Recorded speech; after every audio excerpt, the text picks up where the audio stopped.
Vambora! Vambora! Quinta-feira, dia 23 de outubro. Vamos aqui para a edição de hoje do Switch TV Show. Edição recheada, hein, cara? Muita coisa pra gente falar hoje. Tivemos uma rodada cheia na quarta-feira, então tem jogo pra caramba pra comentar. E temos caso de polícia na NBA. É, meus amigos, hoje de manhã tivemos o FBI fazendo algumas prisões na NBA. Chauncey Billups, Terry Rozier, os dois estão presos por apostas. Vamos falar tudo sobre esse caso, trazer atualizações, novidades, inclusive novidades envolvendo o basquete brasileiro. Então, fica até o final para saber tudo sobre essa questão aí do Billups e do Terry Rozier. E vamos lá, né? Vamos aqui para a edição de hoje, quinta-feira. Espero que todos aí estejam tendo um ótimo dia. Espero que o dia de vocês esteja sendo melhor do que o do Chauncey Billups e o do Terry Rozier, né? Porque se tem dois caras que estão tendo uma quinta-feira complicada, são esses dois, hein? Rapaz, difícil, hein? Difícil, semana dos dois aí está terminando da pior forma possível. Que loucura. Mas você pode terminar a semana melhor do que ele, sabe como? Indo lá na Centauro e usando o cupom SWITCH10 para garantir um desconto de 10% nas suas compras. Olha aí que maravilha, pô. Tem coisa melhor para terminar a semana do que garantir uma camisa do Coringão ou esse lindo Olímpicos com 10% de desconto? Não tem, né? Não tem, né?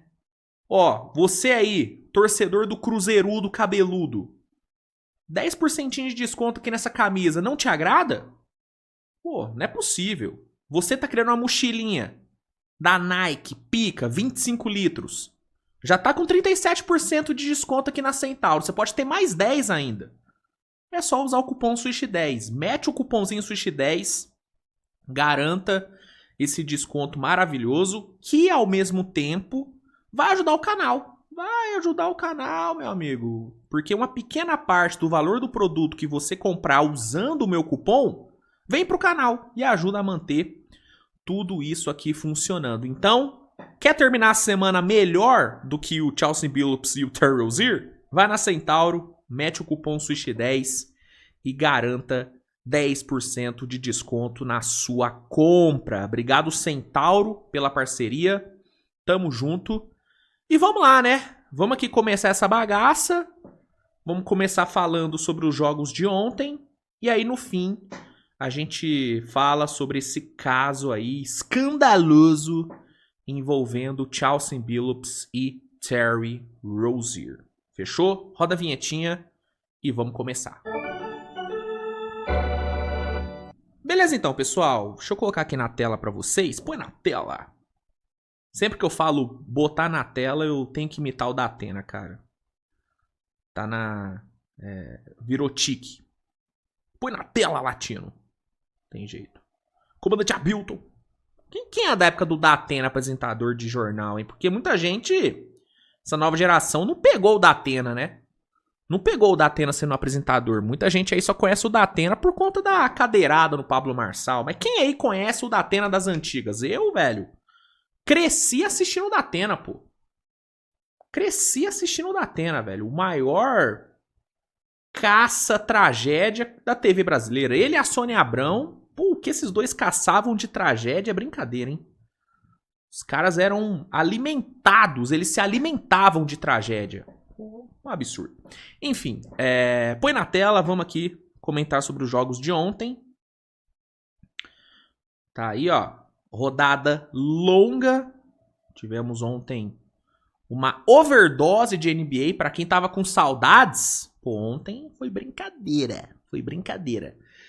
Então vamos aqui começar falando sobre o jogo que abriu a rodada de ontem, que foi Cleveland Cavaliers e New York Knicks, né? Jogo lá no Madison Square Garden, o Knicks estreando na Meca e estreando com vitória, né? 119-111 foi o placar. Um jogo onde durante a maior parte do tempo o Knicks foi superior. Teve ali um terceiro quarto onde o Cavs conseguiu dominar, né? Muito por conta do desempenho fantástico do Donovan Mitchell.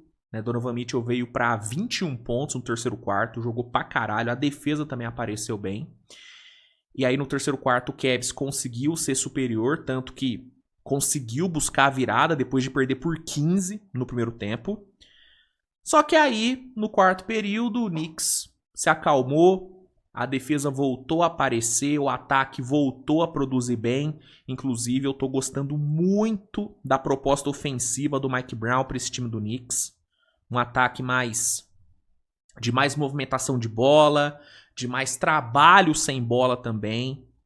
Né? Um ataque menos estático, menos dependente de isolation do Jalen Brunson. Eu acho que isso é bem benéfico.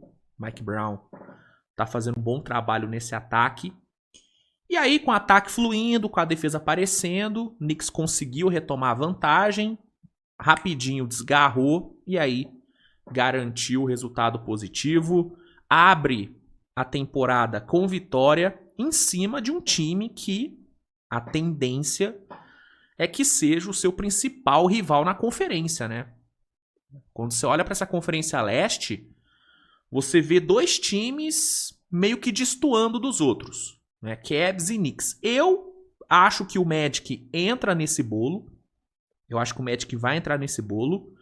Mas hoje eu ainda acho que esses dois estão um degrauzinho acima.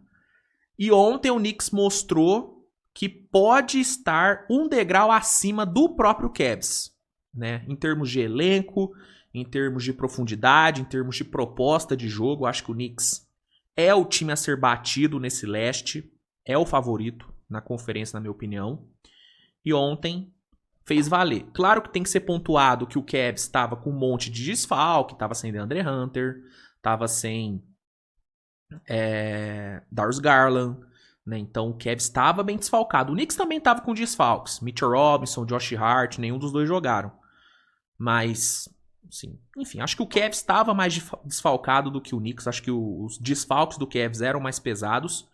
Só que isso não muda o fato de que o Knicks, tirando o terceiro quarto, dominou o Cavs nos 3 outros quartos.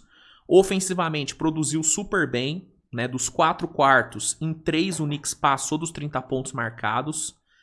Mikal Bridges fazendo um ótimo jogo, Anunoby fazendo um ótimo jogo. Né? O Jalen Brunson, apesar do aproveitamento ruim nos arremessos de 3, entregou 23 pontos, finalizando muito bem ali por dentro, fechando muito bem o jogo. Então, foi uma boa apresentação do Knicks e eu tô bem animado com esse ataque aí, comandado pelo Mike Brown. Mano, acho que o Knicks tem tudo pra ser um time realmente legal de se ver. Porque o Knicks nos últimos anos com o Thibodeau foi um time extremamente competitivo, tanto que voltou às finais de conferência depois de sei lá quanto tempo.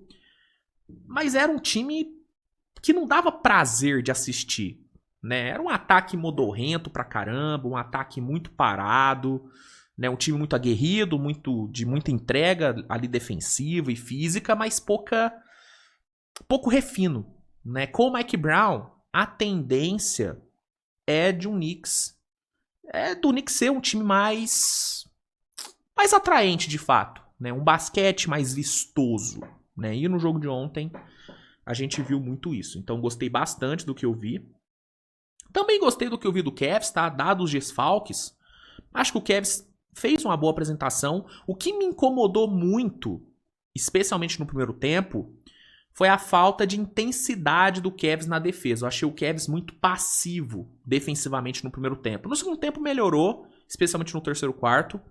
Mas no primeiro tempo achei o Cavs muito passivo, sabe? Meio pau mole, né?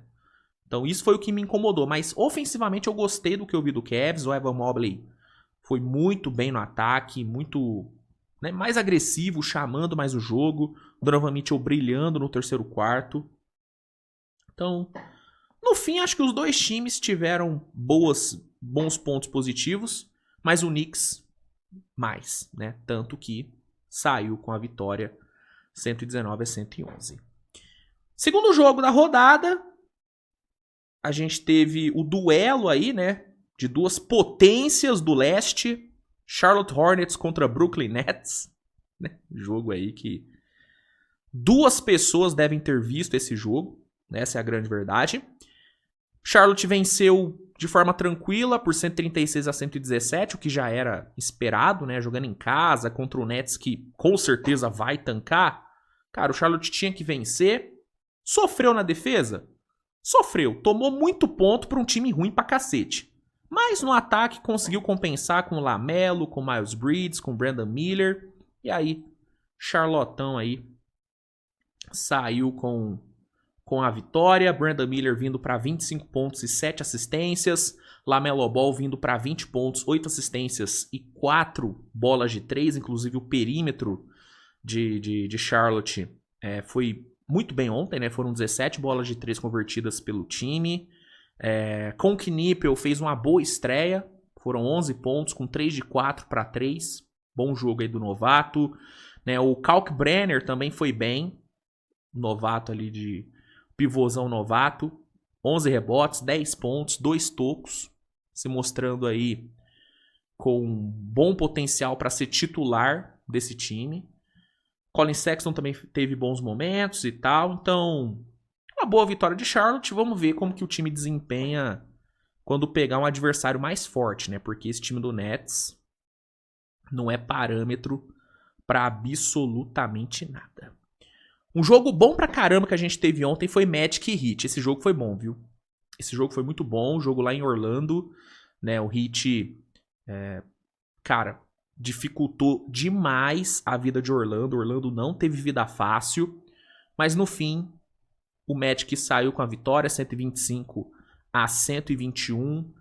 O Big Three, Desmond Bane, Franz Wagner e Paulo Banchero, os três foram excelentes.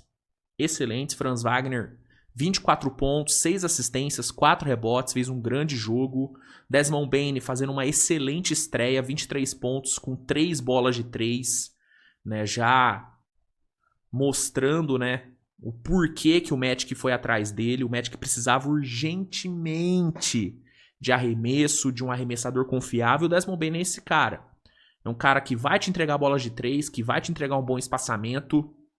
É um cara que a simples presença dele em quadra já abre espaço para o Paolo e para o Franz Wagner infiltrar. Né? Impressionante como que só de ter um arremessador bom, a defesa cede mais espaço. E aí, mano, Paolo e Franz tendo espaço para atacar a média e curta distância, eles brilham.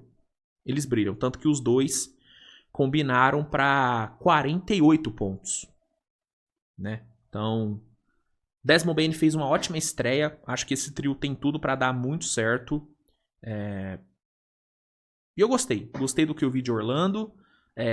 O Wendell Carter foi outro que jogou bem. Acho que vale destacar o Wendell Carter. Vale destacar também o Jalen Suggs, que fez um ótimo jogo. A segunda unidade de Orlando também apareceu bem. Goga Bitadze, Tristan da Silva, Ty Jones. Tristan da Silva, inclusive, 16 pontos com 3 de 5 para 3. Né? Se ele conseguir ser sólido nas bolas de 3, ele pode ser um X-Factor desse time, viu? Ontem ele já foi.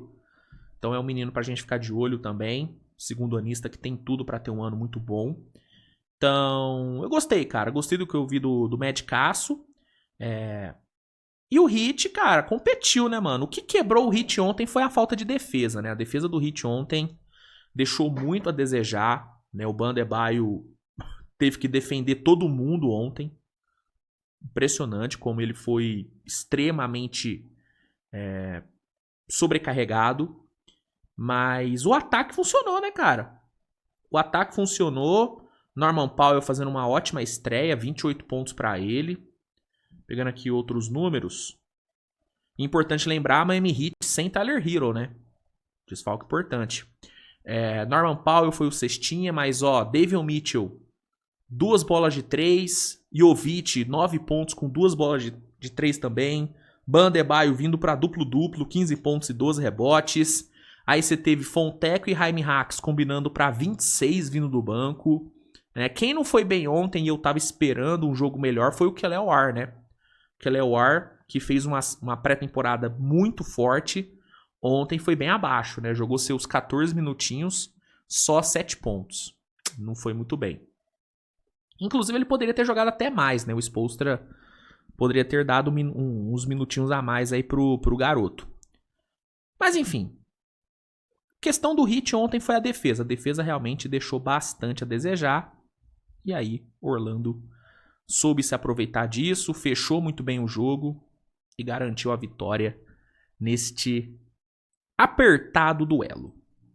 Jogo que não foi apertado foi Toronto Raptors e Atlanta Hawks, né? Aqui o Raptors surpreendendo muita gente, né?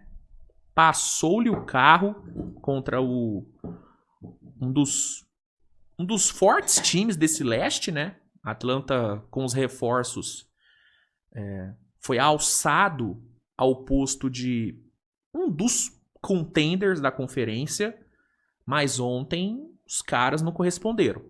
Toronto fez o que quis, jogando fora de casa, 138-118. Né? Ofensivamente, foi um ótimo jogo do Raptors, mesmo o perímetro não tendo funcionado tanto, né? Tipo, o perímetro de Toronto não foi bom.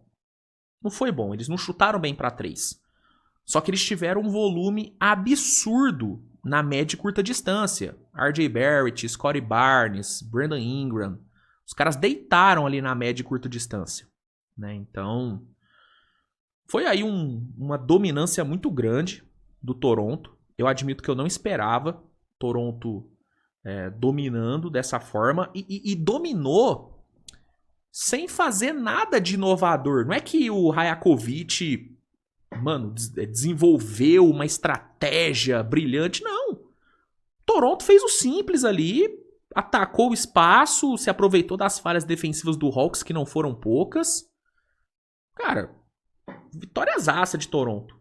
Vitóriazaça. A segunda unidade também foi bem. O banco do Raptors ontem também foi bem. Manuel Quickley, Jakob Poeltl, Grady Dick fizeram um bom jogo.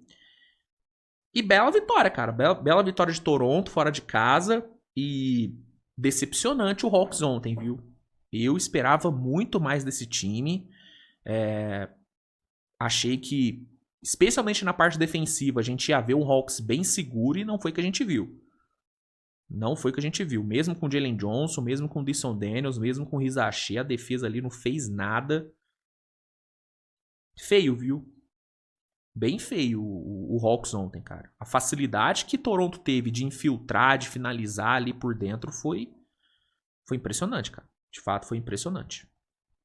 Enfim, vamos ver se a Atlanta melhora aí no próximo jogo. Philadelphia e Boston Celtics. Jogão, hein? Jogão. Philadelphia entrou como um total underdog ontem, jogando no TD Garden e saiu com a vitória, cara. 117-116.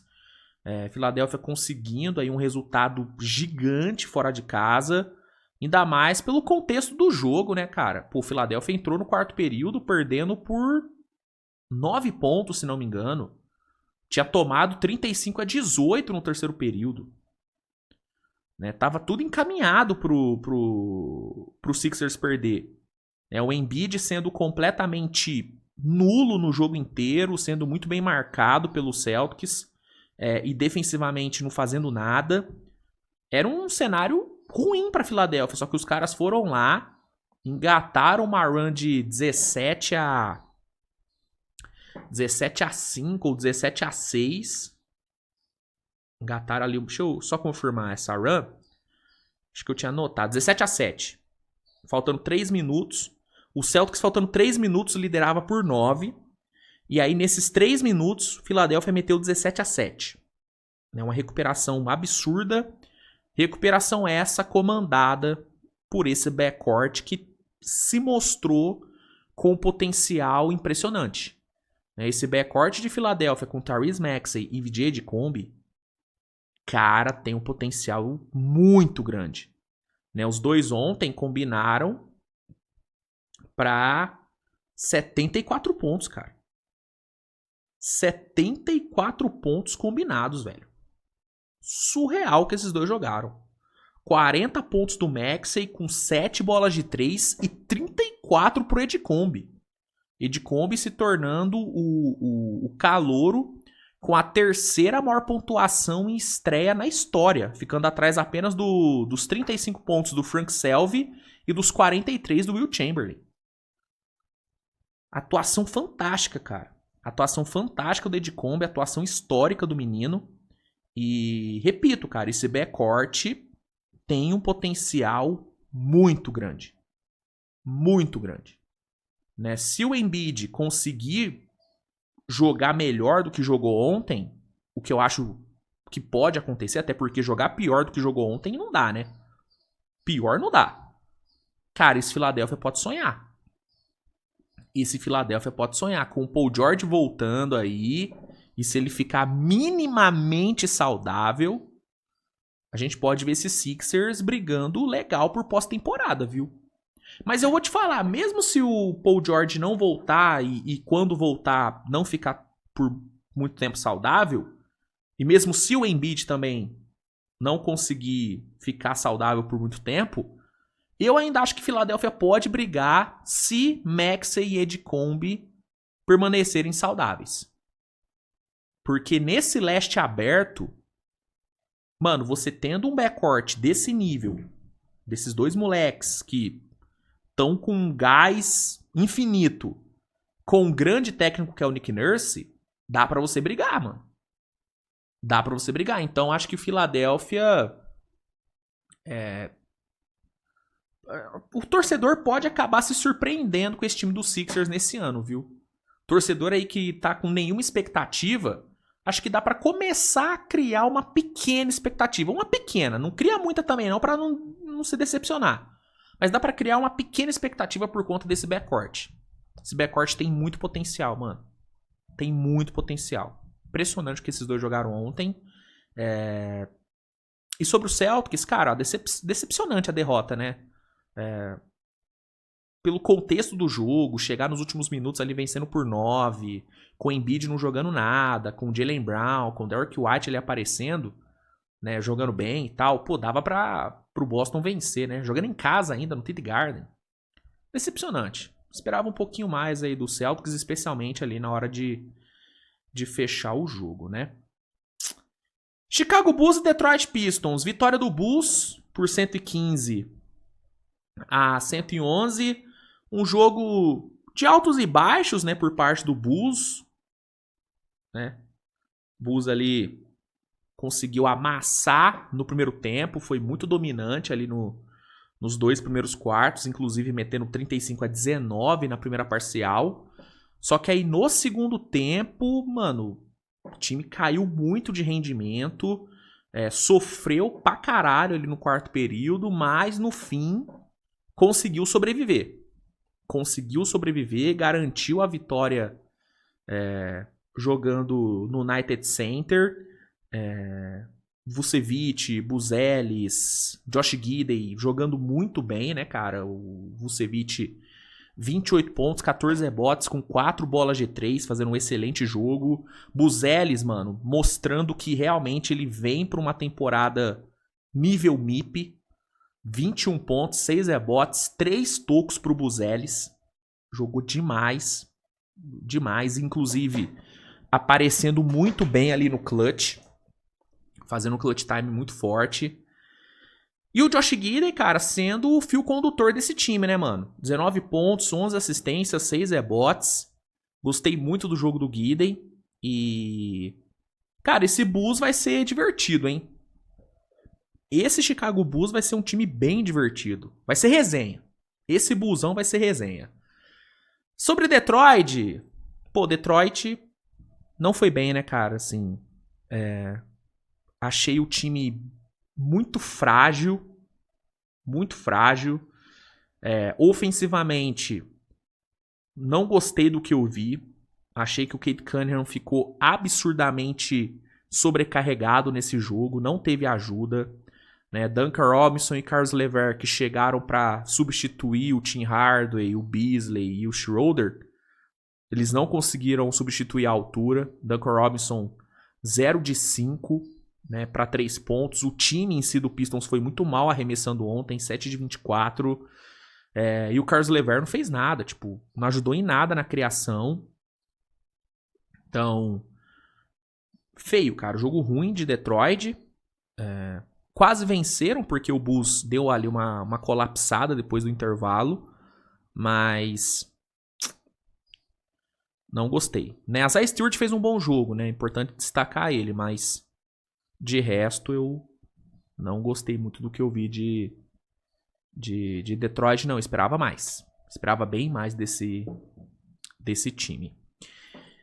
Memphis Grizzlies e New Orleans Pelicans. Outro jogão.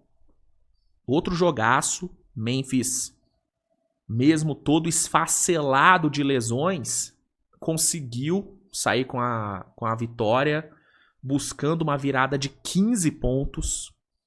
15 pontos, buscou. Venceu por 128 a 122.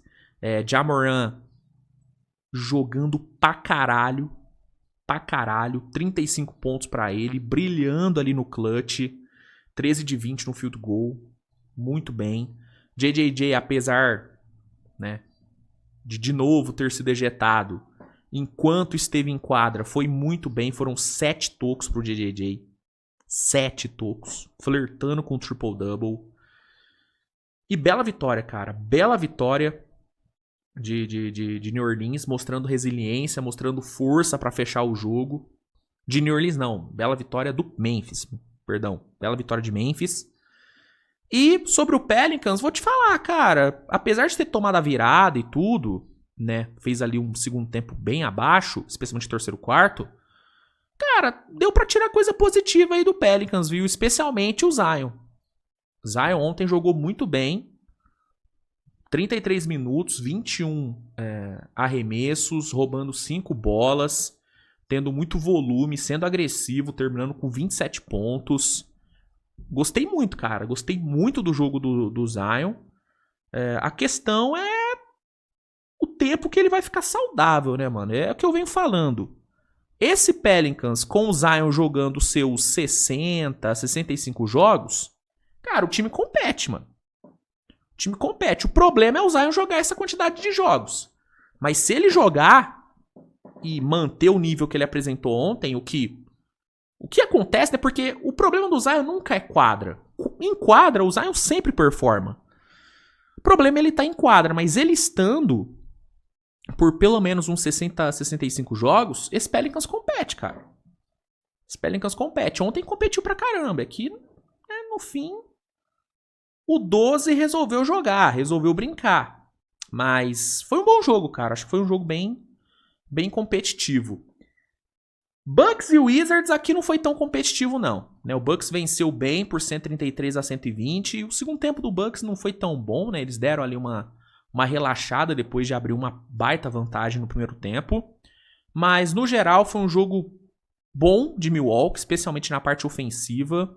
Essa estratégia aí do Bucks de rodear o Giannis de arremessador, cara, deu muito certo ontem. O Bucks terminou o jogo com... Cadê? Eu separei aqui, ó. Terminou o jogo com 17 bolas de 3 convertidas em 44 tentadas. Gary Trent Jr. matando 5. Taurean Prince matando 3. AJ Green matando 3. Kevin Porter matando 2. Miles Turner matando 2 também. Miles Turner que jogou muito bem. Gostei muito do jogo do Miles Turner. Tanto na parte defensiva como na parte ofensiva. Ele terminou o jogo com... Aqui, ó. Terminou o jogo com 3 tocos em 29 minutos. Faltou um pouco mais de eficiência, mas taticamente eu gostei do que eu vi do Miles Turner. E eu gostei do que eu vi no geral do Bucks, cara. Defensivamente faltou, né? Tomou 120 pontos do Washington Wizards, isso nunca é um bom sinal. Mas ofensivamente eu gostei bastante. E o Giannis foi sacanagem, né? Sacanagem. Passa ano e o Giannis segue sendo um dos melhores jogadores da liga. Novamente, ele vai estar na conversa para MVP. Não importa Não importa o contexto, o Giannis sempre vai estar na conversa para MVP. Isso é uma certeza.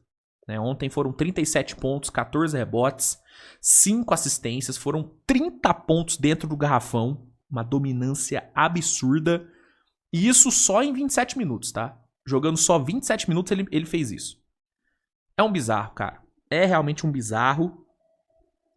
Foram 5 assistências, mas poderiam ter sido mais. Poderiam ter sido mais se o Bucks tivesse aproveitado um pouquinho mais os passes que ele achou.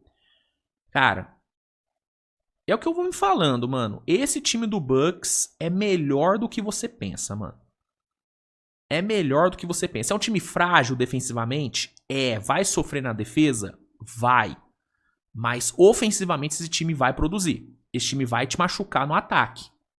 Né? E essa estratégia de Giannis atacando o garrafão com outros 4 ótimos arremessadores ao redor dele, essa estratégia ofensivamente vai dar muito certo. O que pega esse Bucks é a defesa, cara. Se esse time defender melhor, eles sobem bastante de nível, tá? A questão é como que eles vão defender melhor com o elenco que tem, né? Porque o elenco que o Bucks tem não é um elenco pra defender. Né? Tirando o Turner e Giannis, cara, o Bucks não tem defensores de alto nível, né? Então, acho que vai ser bem difícil o Doc Rivers mudar a identidade desse time do Bucks para uma identidade mais defensiva. Mas se ele conseguir melhorar minimamente essa defesa, o Bucks sobe muito de nível, porque ofensivamente esse time tende a ser bem produtivo. Bem produtivo. Uma coisa legal de comentar foi o retorno do Middleton, né, para Milwaukee. Foi a primeira vez que o Chris Middleton jogou em Milwaukee depois da troca. Foi muito bem recebido, foi ovacionado, como tem que ser mesmo. E ele jogou bem, tá? Foi um bom jogo do Middleton, 23 pontinhos pra ele. Foi um ótimo jogo aí do nosso menino Dentinho. Jogou muito bem. Jogou muito bem. Diferente do Clipudo, né? O nosso querido Clippers, meu amigo, que vergonha que o Clippers passou ontem lá em Salt Lake City, hein? Enfrentando o moribundo Utah Jazz. Os caras tomaram 129-108 no lombo. 129-108. É o Clippers contra o Jazz. Esse foi o placar de Clippers e Jazz. Clippers, que é um time que todo mundo, ou pelo menos a maioria, coloca como um contender a playoffs na conferência, enfrentando um Jazz que todo mundo coloca como time de tanque. Este embate terminou 129-108 pro time de tanque. Cara, foi constrangedor, mano. Foi constrangedor o jogo do Clippers. O primeiro tempo foi uma vergonha. Vergonha, mano. Os caras tomaram 43-19 no primeiro quarto e 35-28 no segundo, mano. 43-19 é vergonhoso, velho. É vergonhoso, né? No segundo tempo melhorou e tal, mas, cara, foi feio. Foi muito feio o jogo do Clippers. Eu achei o time muito desligado, muito soft, sabe? E sem energia. A sensação que eu fiquei foi que o Clippers estava sem energia para acompanhar o Jazz. Que a idade pesou. Essa foi a sensação que eu tive. Que a idade pesou, cara. Tipo, o Jazz, mano, engatou um fluxo ali ofensivo com o Markkanen, com o Kessler, com o Senzabalg, com o Ace Bailey, que o Clippers não conseguiu acompanhar, mano. Foi muito feio, cara. Foi muito feio. Foi, de longe, a maior zebra dessa abertura de temporada. E foi também a maior vergonha. Que vexame, cara. Que vexame. Clipudo ontem. Nossa, mano. Triste. Triste demais. Kawhi Leonard fez um jogo ridículo. Harden fez um jogo ridículo. A defesa não existiu. Nossa. Feio, viu? Em compensação, cara, o Jazz... Mano, parabéns, viu? Fez um ótimo jogo. Senzabalg, Kessler, Markkanen indo muito bem. Né? Foram 17 bolas de 3 convertidas. Mano, gostei, tá? O Kessler matando bola de 3, realmente ele virou um arremessador, né? Acho que dá pra gente tirar essa conclusão. Surpreendente, cara. Bem surpreendente aí o jogo do Utah Jazz.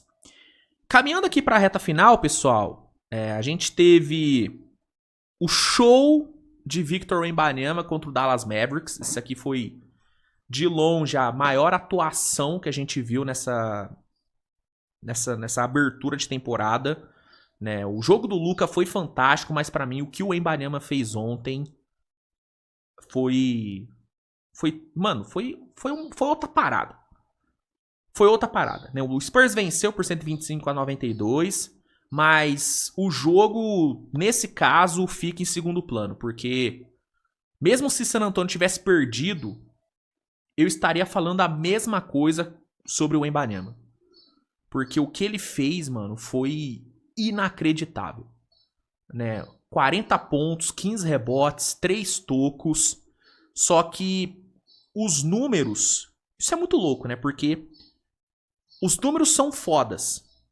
Mas os números, eles não representam, de fato, o quão grandioso, o quão absurdo foi o jogo do Wembanyama.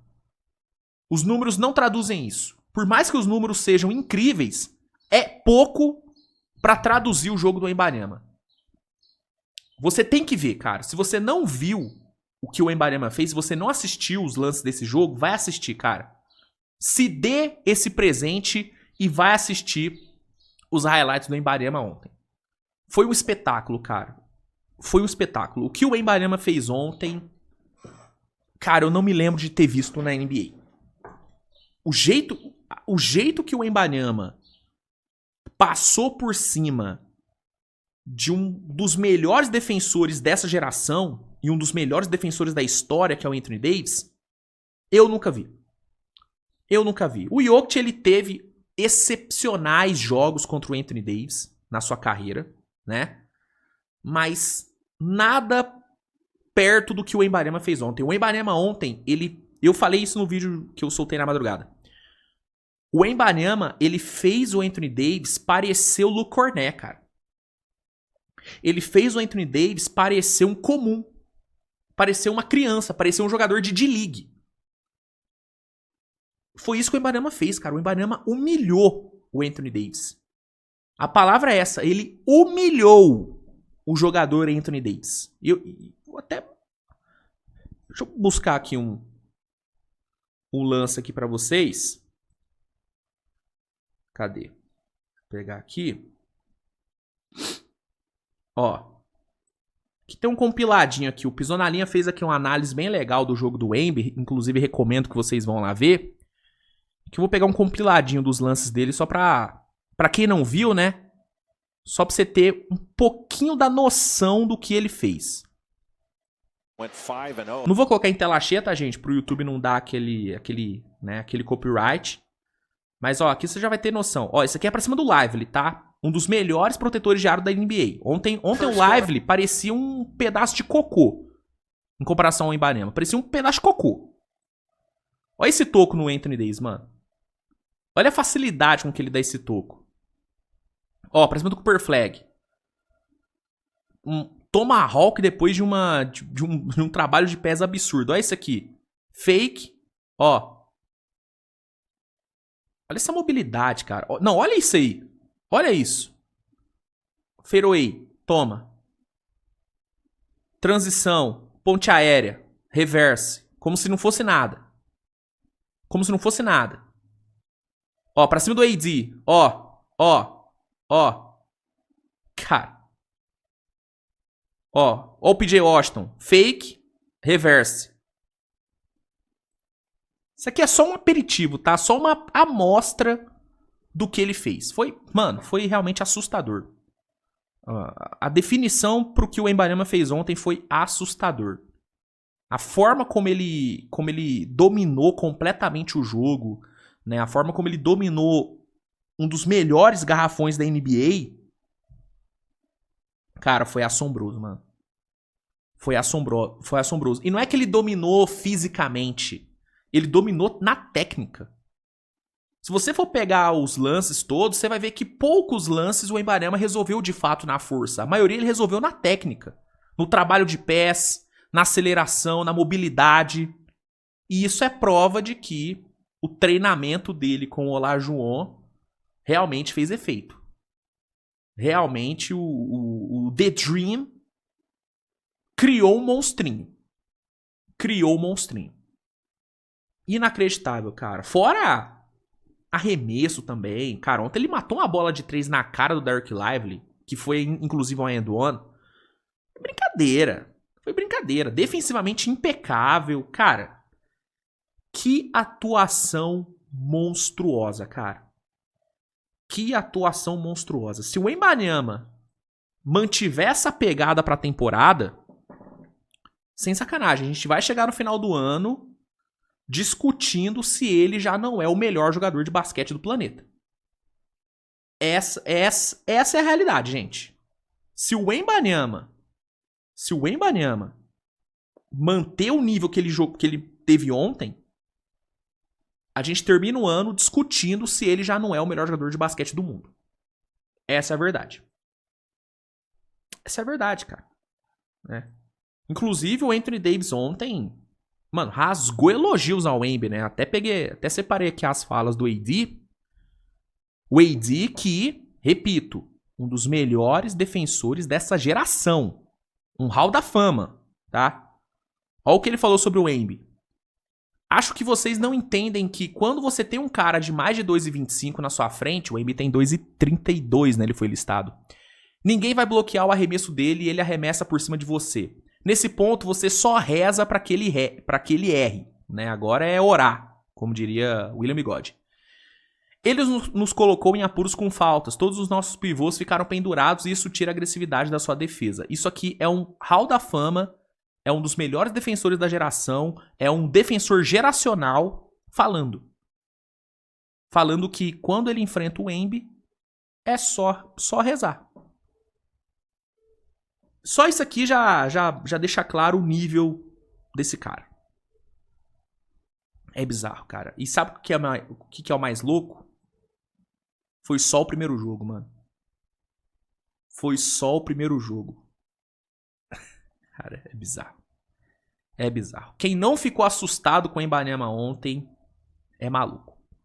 É maluco. E quem não ficou assustado com o time do Spurs, que o Spurs em si jogou pra caralho também, tá? O Wemby, obviamente, roubou todas as atenções. Mas, cara, Stephen Castle fez um ótimo jogo. Dylan Harper fez uma ótima estreia. Devin Vassell fez um bom jogo. Eu gostei muito da intensidade que o Spurs colocou no segundo tempo, especialmente na parte defensiva. Mano, o respeito voltou a San Antonio. Não que tenha saído de lá, mas a gente vai ver realmente o Spurs competindo muito nessa temporada, cara. Competindo demais. Eu admito que a minha prévia pra San Antonio, talvez eu tenha que rever a minha prévia. Talvez eu tenha subestimado esse time do Spurs, cara. Porque eu não tava esperando que o Wembanyama fosse... Assim, obviamente que eu esperava o Wembanyama jogando pra caralho. Mas eu não achei que seria tanto assim. Eu realmente fiquei abismado com o que eu vi ontem, cara. Abismado. Surreal. E sobre Dallas, assim, não gostei do que eu vi de Dallas. Achei que a lineup que o Jason Kidd utilizou ali pra começar o jogo, que foi a lineup jumbo que eles testaram na pré-temporada, né, com o Cooper Flag na armação, eu acho que não funcionou. Não sou a favor do Dallas começar os jogos com essa lineup, até porque usando o Cooper Flag de armador, você meio que expõe demais o menino, né? O Cooper Flag ontem, ele claramente estava desconfortável, não é a dele. Então, eu não gosto do Dallas começando os jogos assim. Durante o jogo, você usar uma lineup mais alta, beleza e tal, mas começar o jogo assim, eu não gosto. E o segundo tempo do Dallas foi, assim, eles foram meros espectadores do show do Wembanyama. Essa é a verdade. Né? Então, é isso, cara. Spurs deitando fora de casa E o Wembanyama, ele... Te falar, viu? Quem questionou a ESPN por ter colocado o Wemby no top 5 pra essa temporada, acho que tá na hora da gente pedir desculpas, porque os caras aparentemente tinham razão. Aparentemente eles tinham razão. O Wembanyama, ele... Se ele mantiver esse nível, o top 5 vai ser até pouco pra ele, viu? Vai ser até pouco. Cara, foi assustador, mano. Realmente foi bizarro. Foi bizarro. E aí, cara, pra gente encerrar aqui, pra gente finalmente falar sobre a questão do Billups e do Terry Rozier, a gente teve o Phoenix Suns conseguindo buscar a virada contra Sacramento, venceu por 120-116. Devin Booker comandando a equipe, né, pra vitória. Phoenix não começou bem o jogo, foi pro intervalo com uma desvantagem relevante, mas no segundo tempo conseguiu buscar. Então, ótimo resultado de Phoenix. E a gente teve Minnesota também conseguindo buscar o resultado contra Portland. 118-114, Anthony Edwards sendo extremamente clutch. 41 pontos para ele, 7 rebotes. Matou 3 bolas de 3 ali no final do jogo que resolveram a partida. Muito bom o Anthony Edwards. O quarto período defensivo do Minnesota também foi sacanagem. McDaniels, Gobert, Terce Shannon, mano, os caras defenderam demais. Minnesota que ontem teve uma mudança na lineup relevante, né, cara? Que foi o DiVincenzo como titular ao invés do Mike Conley. Né? Parece que o Chris Finch finalmente percebeu que o Mike Conley não tem mais condições de ser titular. Botou ele no banco e começou com o Don DiVincenzo. Gosto da ideia, tá? Acho que ontem não funcionou tanto, mas eu prefiro muito mais esse time com o DiVincenzo de titular do que com o Mike Conley. Porque o Mike Conley, ele...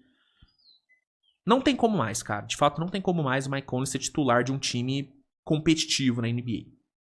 Pra vir do banco, eu acho ok. Agora, pra ser titular, não dá mais. Então, acho que foi uma mudança necessária. Tem que ajustar ainda e tal. Mas é uma mudança que eu gosto. Acho que eu gosto da ideia. Eu gosto da ideia do DiVincenzo como titular. E o Anthony Edwards foi bizarro. O Anthony Edwards ontem foi surreal. Por falar em Blazers, né? Vamos aqui fechar, né, o programa de hoje falando sobre a prisão do head coach do Portland Trail Blazers. Meu amigo, você que acordou tarde ou você que não abriu as redes sociais hoje de manhã, você provavelmente não deve ter visto que Chauncey Billups e Terry Rozier, treinador do Blazers e jogador do Miami Heat, os dois foram presos. Os dois foram presos pelo FBI por conta de questões envolvendo apostas. No caso do Rozier, ele, né, já vinha sendo investigado por suspeitas de manipulação de jogos da NBA. E aparentemente foi encontrado algo concreto, né, sobre isso. E no caso do Chauncey Billups, a questão de apostas dele não era em basquete, não era em jogos da NBA ou em jogos do Blazers, mas sim em poker. Chauncey Billups estava envolvido, supostamente, né, ele estava envolvido em esquemas aí de poker com a máfia. E aí as investigações do FBI, né, levaram a decisão de prender os dois, tá? Inclusive o diretor do FBI, ele falou, né, deu uma coletiva hoje. E aí eu peguei aqui essa postagem do Coast to Coast, onde eles dão uma resumida em toda a situação. Vamos lá. Inclusive, quem não segue o Coast to Coast, siga, né? Uma das melhores páginas aí sobre NBA que a gente tem. Resumo do que foi dito pelo FBI sobre Terry Rozier, Chauncey Billups e esquemas. Primeiro ponto. Billups, Rozier e Damon Jones foram presos. Damon Jones é um ex-jogador. Inclusive jogou com LeBron James lá no Cavaliers. Segundo ponto. Tratava-se de uma operação ilegal de manipulação de apostas e esportes que abrangeu 11 estados, 30 30 indivíduos foram presos, 13 membros da máfia. Então, a parada que envolvia a máfia, La Cosa Nostra. Máfia, meu filho. Máfia. Máfia italiana. Bagulho de cinema. As acusações incluem jogos de azar ilegais, fraude eletrônica e extorsão. Há 2 acusações distintas. A primeira envolve 6 réus acusados de participar de um esquema de corrupção esportiva que explorava informações privilegiadas envolvendo jogadores e times da NBA. Os réus usaram suas conexões para fazer apostas com base em informações privilegiadas confidenciais, ganhando dezenas de milhares de dólares por apostas. Então essa foi a primeira acusação. A segunda envolve 31 réus acusados de participar de um esquema nacional para fraudar jogos de pôquer ilegais. E aí é nessa aqui que o Chauncey Billups rodou. O FBI afirma que eles usaram tecnologia de ponta para fraudar e roubar milhões de dólares de vítimas em jogos de pôquer clandestinos que foram manipulados secretamente. Os 2 casos são separados, mas há 3 réus sobrepostos, incluindo o ex-jogador e treinador da NBA Damon Jones. O FBI afirma que o jogador da NBA Terry Rozier disse aos réus que deixaria o jogo mais cedo em 23 de março de 2023. Isso aqui ele jogava no Hornets, tá? Isso aqui foi na época de Hornets. Devido a uma lesão. Os réus então apostaram mais de $200 mil no under, com Rozier abandonando o jogo após 9 minutos. Essas apostas renderam dezenas de milhares de dólares em lucros e os réus e Rozier contaram o dinheiro em sua casa. Então, Rozier teria organizado esse esquema, teria fingido uma lesão nesse jogo, saiu do jogo mais cedo, a aposta bateu e aí ele teria recebido uma parte, né, do lucro. Ou seja, participação direta em manipulação de resultado, que é crime. O FBI diz que o ex-jogador do Raptors, John Ty Porter, que foi o jogador que foi comprovadamente culpado por manipulação de resultado, foi inclusive banido da NBA. O FBI diz que o ex-jogador do Raptors, John Ty Porter, foi ameaçado de participar do esquema de apostas esportivas por causa de suas dívidas de jogo. Ameaçado. Os times que foram apostados durante o esquema de apostas esportivas incluem Charlotte Hornets, Portland Trail Blazers, Los Angeles Lakers e Toronto Raptors. Os jogos de pôquer fraudados ocorreram nos Hamptons, Miami, Las Vegas e Manhattan. O esquema de pôquer tinha como alvo vítimas que eram atraídas a participar de jogos de pôquer fraudados pela oportunidade de jogar ao lado de ex-atletas profissionais. Entre esses atletas estavam Chauncey Billups e Damon Jones.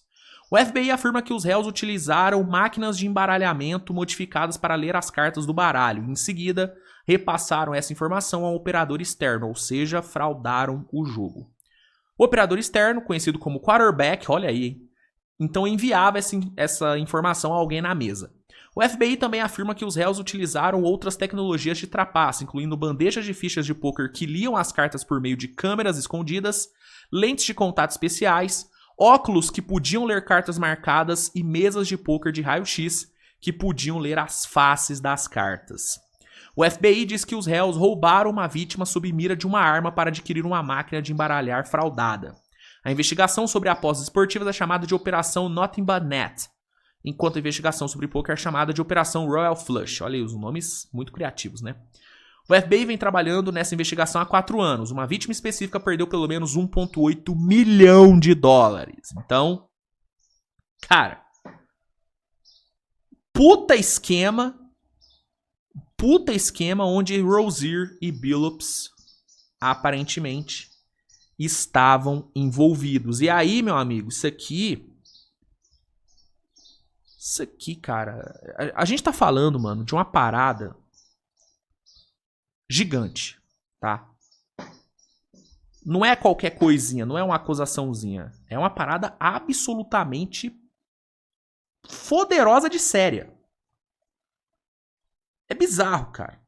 Isso aqui é bizarro, mano. E aí a NBA, obviamente, não poderia deixar de se pronunciar. E aí já foi reportado, né? Já saiu a informação de que ambos, Rozier e Billups, estão afastados das suas funções, tá? tem aqui a fala, né, do porta-voz da NBA. Levamos essas alegações com seriedade. A integridade do nosso jogo continua sendo a nossa principal prioridade. Então a NBA já afastou os dois, o que é o mínimo, né? Obviamente eles tinham que ser afastados. E, mano, isso aqui vai dar pano pra manga, viu? Isso aqui vai dar pano pra manga, né? O Adam Silver tá numa situação bem complicada, porque como é que uma parada dessa tava acontecendo debaixo do nariz dele, cara? Especialmente a questão do Terry Rozier. A questão do Chauncey Billups, querendo ou não tem tão a ver assim com a NBA, porque não era nenhum tipo de manipulação de jogo da NBA mesmo, de jogo de basquete. Uma parada de poker, fora da NBA. Claro que o Chauncey Billups ele usava do seu cargo e da sua imagem, né, como ídolo da NBA, ídolo do Pistons, pra meio que atrair gente pra jogar e pra ser roubada, né? Porque é isso. Mas não tinha nada... A questão do Billups não tem nada a ver diretamente com o NBA. Agora, a questão do Terry Rozier, mano, é um jogador manipulando... Não manipulando o jogo, não manipulando o resultado em si, mas... manipulando a atuação dele pra gerar lucro pra apostadores e pra ele mesmo, mano. Tipo, e querendo ou não, é uma manipulação de resultado. O cara sair de um jogo com 9 minutos, ele tá influenciando no resultado, né?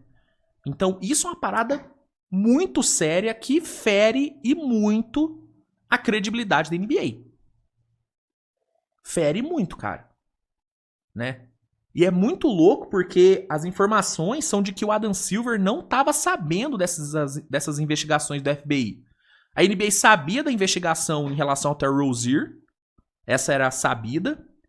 Mas do Billups, por exemplo, a NBA não sabia nada. Inclusive, é curioso, porque na época que saiu as informações sobre as suspeitas ao redor do Rozier, a NBA conduziu uma investigação própria que não deu em nada. E aí passam-se alguns meses e o cara é preso. Então, levanta-se a questão. Como que a NBA não viu? Como que a investigação da NBA não deu em nada? São questionamentos que vão ser feitos a partir de agora, cara. Então, o Adam Silver, bicho, ele tá numa situação bem complexa. E eu acho que, mano, banimento é uma possibilidade muito grande.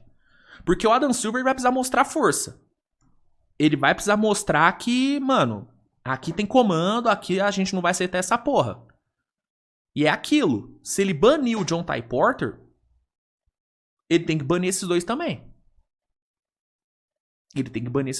E o banimento de um Chauncey Billups, ele é muito grande porque, além de envolver um head coach em atividade, envolve um ídolo gigante da liga. Um cara que é ídolo máximo em Detroit, que é uma das maiores franquias da NBA. Então, isso aqui é um caso, mano, de um tamanho muito grande. Muito grande. Então, com certeza, essa história não vai acabar por aqui. Vão ter desdobramentos. E, mano, que loucura, hein, cara? Que loucura. Pra encerrar, uma última notícia, e aí é uma notícia boa em meio a todo essa merda, é a notícia de que no lugar do Chauncey Billups, que foi afastado, Thiago Splitter será o técnico interino do Blazers. Rapaz, o brasileiro Thiago Splitter, o primeiro brasileiro a ser campeão da NBA, será o primeiro brasileiro a ser técnico de uma franquia, técnico de um time da NBA. Ele vai assumir o comando do Blazers, ele que já havia feito um trabalho muito bom lá no Paris, fez um trabalho excelente no Paris, sendo campeão francês, recebeu a oportunidade de ser assistente do Blazers e vai agora assumir o comando do time, pelo menos, né, até a situação do Billups se resolver. Caso o Billups seja banido, existe um mundo onde Thiago Splitter vira o head coach fixo do Blazers, cara, o que seria incrível. seria incrível. É uma oportunidade gigante que o Splitter tá recebendo. E eu vou te falar, cara, eu acho que ele não vai deixar escapar. Eu acho que ele não vai deixar escapar isso, mano. Sinceramente. É um cara muito bom, um cara que conhece muito, muito elogiado, né, por especialistas. Mano, notícia boa, velho. Em meio a todo esse caos, ver o Splitter receber essa oportunidade é uma notícia boa. É uma notícia muito boa. Então, Splitoso, mestre Splinter, né, será head coach do Blazers até a questão do Billups se resolver. Mas eu vou te falar um negócio, cara. Eu acho que dificilmente o Billups vai retomar o comando desse time, tá? Sinceramente. Porque é aquilo, mano. É um caso muito grave que envolve máfia. E, mano, o FBI prendeu o cara. Não é que ele tá sendo investigado. Não, o FBI prendeu ele. Ou seja, o FBI investigou e concluiu que ele teve sim participação. Porque o FBI não ia prender o cara do nada. Né? Ainda mais sabendo da repercussão que isso ia dar. Então, eu realmente acho que o Splitter vai se manter como head coach do time. A menos que o Blazers queira optar por outro nome mais experiente depois. Mas se ele fizer um bom trabalho, eu acho que o Splitter tem chances reais de virar um head coach fixo no Blazers, mano. E aí, pro basquete brasileiro, é fantástico, né? A gente ter um representante como head coach de um time da NBA, isso é muito grande, velho.